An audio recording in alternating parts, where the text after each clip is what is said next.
স্পষ্ট বার্তা দিয়েছেন 2024-এর জুলাই আগস্টের বিপ্লবের পর আমাদের বিশ্রামের সময় আসে নাই, আমাদের কাফেলা থামবে না।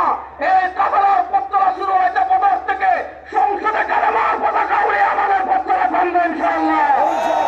সুতরাং বাংলাদেশের সংসদে কালেমার পতাকা উড়ানোর জন্য জান মান দিয়ে পরিশ্রম করার জন্য প্রস্তুত আছি সবাই।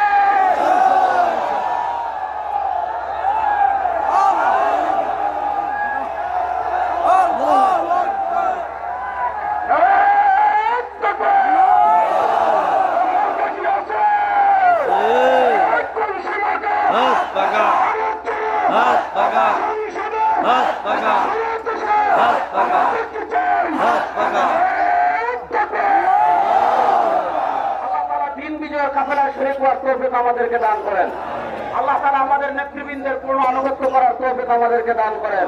ইনশাআল্লাহ আমাদের কাফেলা বাংলাদেশে ইসলাম বিজয় করবে। আসসালামু আলাইকুম।